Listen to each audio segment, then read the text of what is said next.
Hello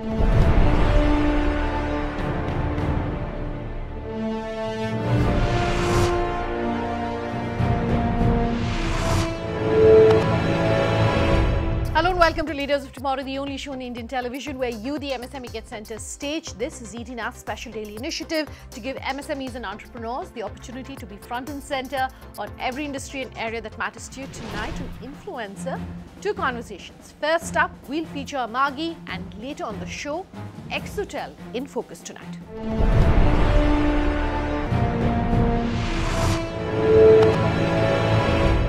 Now, we get asked often about the importance of branding and marketing for MSMEs and whether or not small businesses should be doing it at all, especially given financial constraints. I posed that very question to Amagi and I also asked them about targeted advertising for small brands. Take a listen.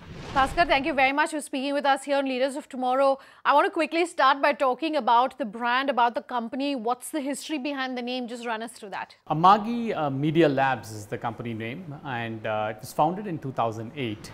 I have Srini, Vidya and myself are the three co-founders of the company. The fundamental premise of Amagi was we looked at the whole media business and saw that the whole business is transforming. And this is the next screen that was transforming across the globe, and wanted to kind of look at innovations in the media space. Amagi right now today is one of the largest targeted television advertising network in the country, as well as we also work on really enabling TV networks to take their content worldwide, globally, from a cloud-based distribution platform. India's largest geo-targeted advertising has been one of the first pioneers is Amagi, where we started off with creating a geo-targeted network which allows businesses to have different advertising in different parts of the country on the same ad spot. So essentially allows smaller businesses to really start targeting specific regions of their choice where they could do their advertising. Amagi started a media tech arm about 4 years back, largely focusing on enabling content owners, creators and TV networks to take their content worldwide. So we leveraged a cloud-based platform which allowed us to take their content worldwide, and that's the other innovation that Amagi did. My next question to you is to talk to our viewers about geo-targeting and how you use specific advertising and tools of specific advertising to be able to target specific customers. What can you tell our viewers about how that works, how technology is being used in the field of advertising, branding and communication? Amagi pioneered the concept of geo-targeted advertising on television. If you look at it, television was in the analog space before and moved into a complete digitized platform. As it starts becoming digital, one of the things that Amagi did was to be able to segment the audiences on a regional basis. And if you see, India is very geographically spread, culturally different, disparate set of people, we have different food habits, purchasing parodies are different. What Amagi did was to really be able to segment those audiences separately and be able to provide them different advertising options or communications in different parts of the country.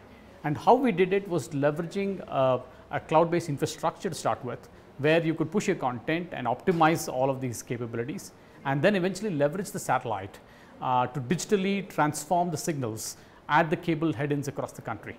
Today, Amagi runs across about 2,000 different head-ins across the country, where we segment the market into 18 different markets, where advertisers can now start advertising on an individual basis.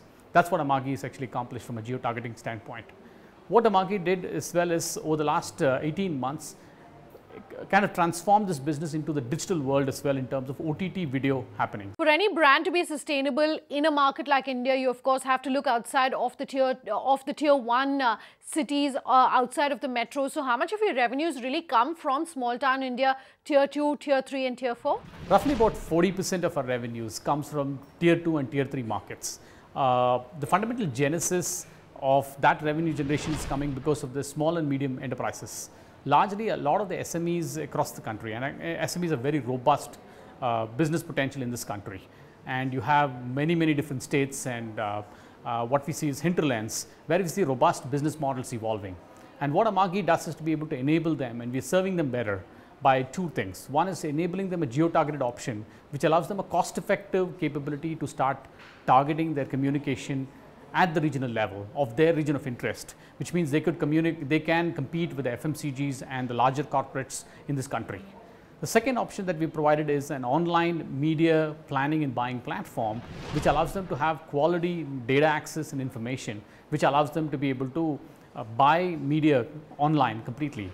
That's the two reasons why we think the next tier of markets, tier 2 and tier 3, are quite exciting from a growth standpoint, as well as from a country's business potential that we see. So that question really leads me on to my next question.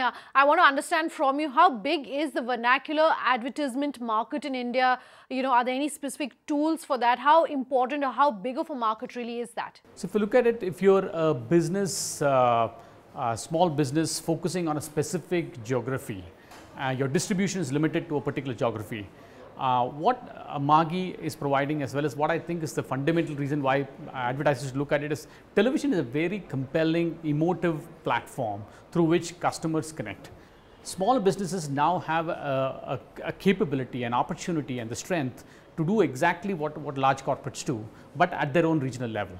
That's coming thanks to all of the targeted technologies that's coming to the world. Given that digital consumption is growing in the country, you can technically start kind of targeting specific your own consumer base that you have in specific regions or specific demographics of your choice, and start kind of targeting them.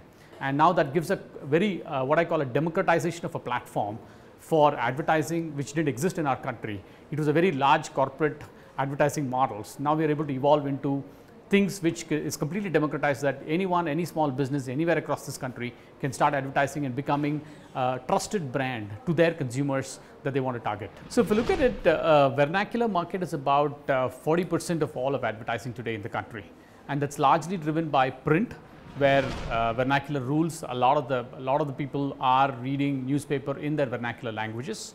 Second, television. A lot of the regional television, primarily in the south, that you see is largely in the vernacular languages, and there's been a robust advertising market that's evolved around it. What we essentially see is the consumer base in the tier 2 and tier 3, and largely because of a renaissance of vernacular language and culture that's kind of happening across the country. And this is more so, we're seeing it in different regions, like be it Bihar or even West Bengal, for example. There's a huge renaissance of local language starting to become an important part of our culture, and people are starting to embrace it much better. So what that enables you to do is to start communicating to those audiences in the language of your choice. And I can tell you from a rhetorical perspective, what's happening for us is a lot of even the large corporates have been asking us, can I start communicating in vernacular languages? Not in English, not in Hindi, but specific to that particular region, they want to have vernacular. And we are talking about people wanting to do it in Bhojpuri or a Marathi or a Gujarati, for example, is becoming a very, very critical strategy going forward. I believe the SME population and the markets that they are trying to address are native to this whole capabilities. So communicating in the local language of the choice and localizing their communication, the communication is a great way to connect with audiences on an emotional level. And we believe that's the next step, future, independent of whether it's SME or large corporates, the same has to happen for all of these people. For your solutions to international global markets as well, what can you tell our viewers about perhaps some of the trends that you're seeing in those markets, and how maybe we can perhaps tap into those trends? Okay, Amagi works with in about 40 plus countries, where we are enabling regionalization of both content and advertising. And that's through creating new TV channels, TV content, and distributing it both on cable, satellite, as well as on a traditional OTT platforms. From a growth standpoint, we're quite excited because both India and international is growing for us, and we're growing close to about 200% year on year, and that's a big clip for us. The large challenge is about execution for us that we're really focusing on. Markets are large, both internationally as well as in India. And one of the things we're seeing, the more exciting things that we're working on from a technology standpoint, is this whole personalized target advertising, which we think is going to be the future of advertising. So we're changing that dramatically. The second big thing that we have started leveraging is artificial intelligence and machine learning. And we believe that's going to fundamentally change the context of how we're going to understand content and understand audio video. A lot of research is happening internally in terms of being able to create machine learning capabilities, which will allow machines to learn about content and start looking at things which humans used to do a couple of years back. I think machines will start to really replace some of these capabilities going forward. Amagi is investing in those efforts going, and we will have some announcements happening in capabilities. Time for a break. On the other side, we will bring you a conversation with Exotel. Just stay tuned.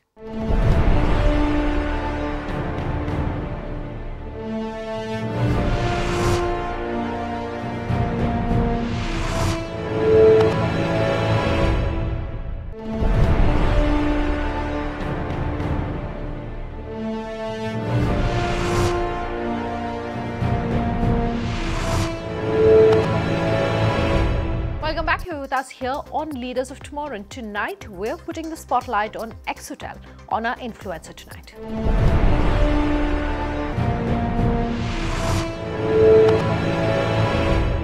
Now, the importance of cloud can't be overstated, more so when it is small businesses. And I spoke with Exotel about cloud telephony. I also asked him what our viewers should know about this industry and this market. Take a listen to this conversation that I did earlier with the CEO and co-founder, Shiv Kumar Ganeshan, on this. Shiv Kumar, thanks very much for speaking with us here on Leaders of Tomorrow. Let's start by talking about Exotel. Talk to our viewers about your company, and also about why cloud telephony is so important for MSMEs and entrepreneurs. Your views on that? Exotel is a communication platform. We offer a bunch of APIs using which MSMEs and large companies can integrate communication into their business process and workflows. Our goal is to ensure that we make telecom easy for people to consume and use it in ways that previously they didn't know was possible.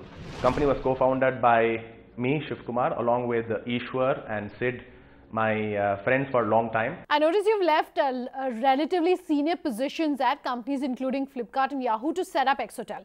If there's one skill set you possess which in your opinion has helped you make the transition from working at these large companies to becoming an entrepreneur, what is it? And therefore, what is that one skill set you would advise for entrepreneurs to have? I would probably think that risk-taking capability would be the #1 skill that I would think that entrepreneurs should and would have. And I think ultimately it boils down to an individual's goal. I think the ability to create large impact certainly what drives me forward. All right, let's talk about security and how cloud telephony has helped in consumer phone data masking and protection at a time when security of data is the topic of conversation, is of course hogging all the headlines. What would you have to say? Oh yes, actually data privacy is a very dear subject for me. Between us at Exotel, we've actually started the work on protecting phone numbers, which I believe is a very important piece of information that, consumers at large should try to protect. We've actually done a lot of work for the last 4 years in protecting the phone numbers of consumers. Exotel has actually protected phone numbers of over 30 million people in India so far since our inception from getting into the hands of people whom they never intended it to. We do a fair amount of work with cab hailing companies, with food tech companies, with the third-party logistics, etc. And each and every one of these cases, we actually ensure that the phone number of the consumer does not get into the hands of, let's say, the service provider or the driver or the field executive, etc. Shiv Kumar, cloud telephony, it's small, but it's a very powerful component really of the entire expanse of cloud technologies for MSMEs. What's the future of cloud computing, storage, etc. for MSMEs? You know, walk MSMEs through what they should know about this field. I think that as of now, we don't know of any other way in which we can now make software so cheap and communication so cost effective compared to cloud communication, compared to cloud technologies. And so I think while we don't expect the MSMEs to directly utilize cloud computing, cloud storage and cloud communications, however, there will be several other software companies and entrepreneurs who would be developing software which would be squarely rooted on these cloud technologies, which I think will be used by the MSMEs. So I do expect that MSMEs will indirectly use cloud communication and cloud computing technologies, because I believe that that's actually the most cost-effective way of delivering software and communication to them. Do you think there's enough understanding of the importance of cloud telephony and cloud computing for MSMEs?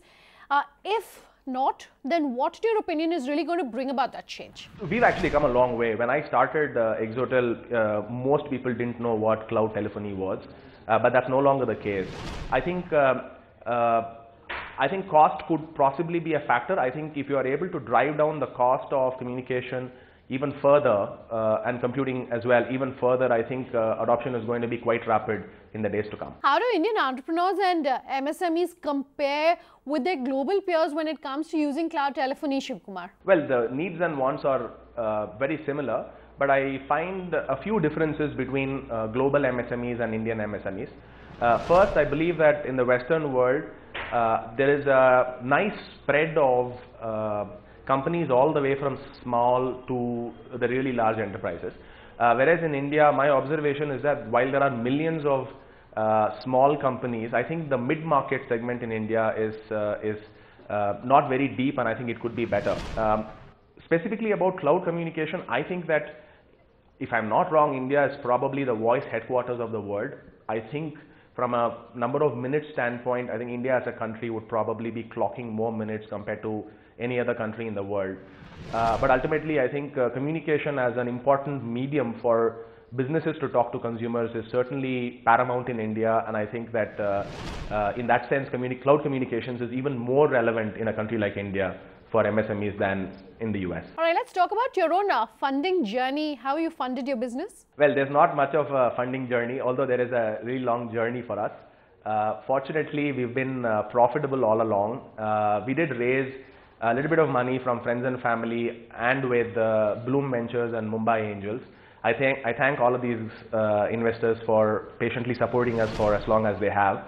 But I think we found a knack to see how to make our company profitable and build it sustainably. And in that sense, we don't really need funding for our survival anymore. And I hope that Exotel stands as a shining example for other entrepreneurs to see how they can also convert their unsustainable businesses into a sustainable business. Earlier this year, you announced an investment of 10 million over a 2-year time period, largely for expansion in Southeast Asia. What's the growth that you're expecting in that market? So Southeast Asia actually is not very different from India. I think the market dynamics, the demographic and psychographic profiles of the market and the people is very similar to that of India. So we wanted to take some of our best learnings from India to Southeast Asia as well, and we've actually invested in Southeast Asia for about 1.5 years now, and some of the work that we've done is slowly paying off. For example, if I'm not wrong, I think the average SMS connectivity rates, delivery rates in Southeast Asia was just about 81% before we started work, and now I think we've driven it all the way up to 92%. And there is of course still more work that we can do. So I think a lot of companies in Southeast Asia are deriving benefit because of our work, and we hope to continue to do that in the future as well. Close to 20% of our revenues now is being driven by international operations. So it's actually performing slightly better than what we expected actually. Now, cloud computing reduces infrastructure costs. How can MSMEs ensure that they have the skilled manpower, skilled workers who are then able to adapt to the use of technology? Actually, cloud communication is one of the cool things about cloud communication is that it does not change the way end consumers actually use communication. So ultimately, it's still the same phone call, it's still the same message, maybe over SMS, maybe over IP. That might change, but I think that the public at large is already used to these modes of communication. Cloud sort of makes it cheaper and easier and more scalable and reliable, but that's about it. So I think there will be a little bit of change in the way companies implement cloud communication, but I think ultimately the general public at large can go about with their lives without having to learn anything new. We sort of think of Exotel as technology for the billions. And so it's applicable to everyone who has a cell phone. One last question before we wind down. What's next on the radar for you? I am hopeful that Exotel will be a pioneer when it comes to enabling enterprise communication over IP. We are seeing a little bit of that transformation happening already in the consumer side, but that hasn't happened as much to our satisfaction yet in the B2B side. So I think the business to consumer communication, if that can happen over IP, I think it will be a win-win for all the parties involved. I'm hoping that in the next few years we'll be able to drive IP adoption over voice and messaging in India at a great speed. Shivkumar, thank you very much for speaking with us here on Leaders of Tomorrow. Completely out of time on this episode of Leaders of Tomorrow. If you have any feedback for us or you feel that you should be featured here on the show, you can always write in to us on leadersoftomorrowtimesgroup.com. That's our email ID. Tweet at me otherwise. I'm at Sananda_J. Our official Twitter handle is LOT_ET now. You can also reach us on our Facebook page, Leaders of Tomorrow on ET now, or call us on that number you see on your screen. We love hearing from you, so do keep your feedback coming in. Thanks very much for watching. Have a good night.